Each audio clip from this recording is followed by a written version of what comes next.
Hi viewers, welcome to అదన్ మరోకోణం. నేను మీ ప్రసాద్. ఎమ్మెల్సీగా నాగబాబు, డిప్యూటీ సీఎం పవన్ కళ్యాణ్ ఆదేశం.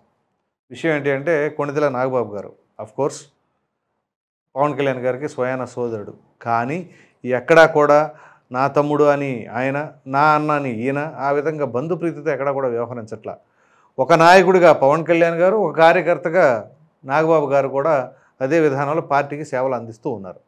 సో ఈ తరుణంలో ఆయన 2014 పార్టీ ఆవిర్భావం అప్పటి నుంచి కూడా మరి పవన్ కళ్యాణ్ గారితోనే ర్యాలీ అవుతూ ఉన్నారు. ఈ తరుణంలో మరి ఆ పార్టీకి అనేక రకాలుగా ఆయన సేవలు అందిస్తాం, ఆయన చేతనైనంత వరకు కూడా ఆ మీటింగ్లకు వెళ్ళటం, అలాగే పలు కార్యకర్తలను కలవటం, వాళ్ళని చైతన్యపరచడం, ఇదంతా కూడా నాగబాబు గారు చేస్తూనే ఉన్నారు.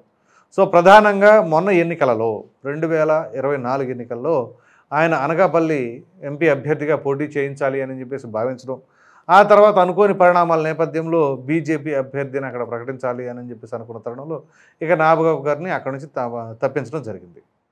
సో ఈ విధంగా ఆయన్ని ఎక్కడ చూసినా కానీ, ఆ తర్వాత రాజ్యసభ ఎంపీగా ఆయన్ని ప్రకటించాలి అనుకున్నారు, రాజ్యసభ పంపించాలని అనుకున్నారు.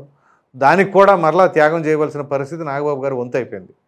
సో ఈ విధంగా ఒకదాని తర్వాత ఒకటి త్యాగాలు చివరికి ఆ త్యాగాలకైతే ఇప్పుడు ఫుల్ స్టాప్ పడినట్లుగా అనుకోవచ్చు.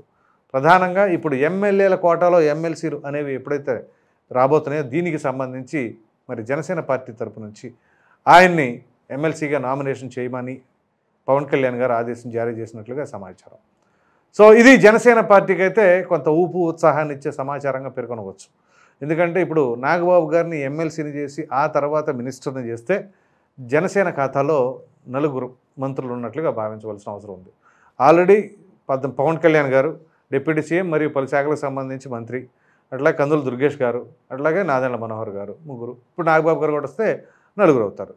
సో ఇక్కడ ప్రధానంగా ఏంటి అంటే ఈ కూటమిలో బీజేపీ ఉండటం, బీజేపీ ప్రతి విషయంలో కూడా వాళ్ళకి కావాల్సిన రీతిగా వాళ్ళు దాన్ని మరి వాళ్ళ అండర్స్టాండింగ్ మీద జరుగుతుంది అనుకోండి. అఫ్కోర్స్ ఇటీవల విజయసాయిరెడ్డి ఆయన కూడా రాజ్యసభ ఎంపీ పదవికి రాజీనామా చేశారు, అది ఖాళీ అయింది. సో అది ఆ పదవి కూడా అంటే ఆ రాజ్యసభ ఎంపీ పదవి కూడా బీజేపీ కోటాలోకే ఇచ్చేసేయాలి అని చెప్పేసి వాళ్ళు అడిగారు. సో మొత్తానికి భావించారు, ఇక అది కూడా ఆ విధంగా జరిగిపోయింది. సో ఇక ఎట్టకేలకు నాగబాబు గారికి అయితే మాత్రం ఈ యొక్క ఎమ్మెల్సీ నామినేషన్ వేయడానికి సిద్ధపడమని చెప్పేసి అన్నారంటే ఇవి మిగిలినంతా కూడా నామమాత్రమే, అంత ఫార్మాలిటీగానే జరుగుతుంది.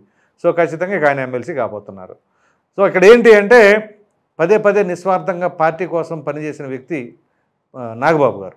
సో ఆయన తమ్ముడు కాబట్టి ఇచ్చారు అని చెప్పేసి అనుకుంటే పొరపాటు. అలా చేయాలనుకుంటే ఎప్పుడో ఏదో రకంగా చేసేవాళ్ళు, లేదా ఎక్కడో ఒకసారి ఎమ్మెల్యే టికెట్ ఇచ్చి పోటీ చేయించేవాళ్ళు. కానీ ఆ విధంగా చేయలా. సో ఇక్కడ ఏంటి, తను నిస్వార్థంగా పార్టీ కోసం పనిచేయటం నాగబాబు గారు. అదేవిధంగా ఇప్పుడు ఆయన రాష్ట్ర ప్రధాన కార్యదర్శిగా కూడా సేవలు కొనసాగిస్తూ ఉన్నారు. సో ఈ నేపథ్యంలో ఆయన సేవలను గుర్తించి ఈ విధంగా ఈ యొక్క ఎమ్మెల్సీని చేస్తున్నారు అన్నట్లుగానే భావించాలి. కానీ మరి ఏదైతే తన సోదరుడు అని చెప్పేసి ఆ విధంగా ఇచ్చుకుంటున్నారు అని చెప్పేసి అయితే అనుకోవడానికి ఆస్కారం లేకుండా ఉండడమే ఈ యొక్క ప్రయత్నం అని అనుకోవచ్చు. ఎందుకంటే మొదట్లో కూడా ఇట్లాంటివి నాగబాబు గారికి ఏదైనా ఇస్తే లేనిపోయిన ఇబ్బందులన్నీ వస్తే ఇదిగో అనేక రకాలుగా వార్తలు, కొంతమంది గిట్టని వాళ్ళు కావచ్చు, లేదా ఇంకోటి కావచ్చు, ఏదైనా సరే తన తమ్ముడు కోసం, తన అన్న కోసం ఈ విధంగా చేశారు, తన తమ్ముడు కాబట్టి ఈ విధంగా చేశాడు అని చెప్పేసి.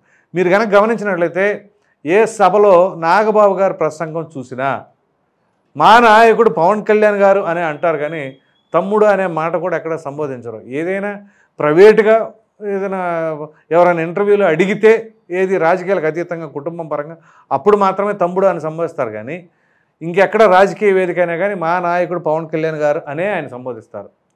అది అక్కడ ఆ యొక్క వ్యక్తిత్వం, ఆ విధానం, లాయల్టీ. ఇక్కడ వయసు, వరుస అవి కాదు కావాల్సింది. ప్రధానంగా గౌరవించాల్సింది ఏంటి, హోదా. మా నాయకుడు అనే గౌరవంతో నేను మాట్లాడుతున్నాను, నేను ఇదే పదే చెబుతూ ఉంటారు. సో ఆ మాత్రం డిసిప్లిన్ ఉండాలి ఏ రాజకీయ పార్టీ అయినా సరే. అంతేగాని ఇక సొంత వాళ్ళు ఇది అది ఇదంతా కాదు. కానీ ప్రధానంగా ఏంటి అంటే ఆరోపణలు, ఎవరి మీద ఏ ఒక్క ఎలిగేషన్ ఉన్నా కానీ అది ఆ పార్టీకి డ్యామేజ్ అవుతూ ఉంటుంది. సో ఆ విధంగా ఎక్కడ కూడా ఇట్లాంటి వాటికి ఆస్కారాలు ఇవ్వకుండా చూసుకునే ప్రయత్నంలో భాగంగానే జనసేన పార్టీ అయితే ఆలోచిస్తుంది అన్నట్లుగా అర్థం చేసుకోవచ్చు. సో ఎట్టకేలకు జనసేన పార్టీ కార్యకర్తలకు అభిమానులకు కావచ్చు, ఇదంతా కొంత ఉత్సాహాన్ని ఇచ్చే సమాచారంగా మనం పేర్కొనవచ్చు. ఇది మొత్తానికి పరిస్థితి. ఈ వీడియో కనుక మీకు నచ్చినట్లే లైక్ చేయండి, షేర్ చేయండి. అదేవిధంగా ఎమ్మెల్సీగా రాబోతున్న నాగబాబు, అట్లాగే పవన్ కళ్యాణ్ ఆదేశాలు ఏదైతే జారీ చేశారో నామినేషన్లకు సిద్ధం కామని, దానిపైన మీ అభిప్రాయాన్ని కామెంట్ సెక్షన్లో తప్పకుండా తెలియజేయండి. మరిన్ని వీడియోస్ కోసం మన ఆదాన్ ఛానల్ సబ్స్క్రైబ్ చేయడం మాత్రం మర్చిపోండి. Thank you.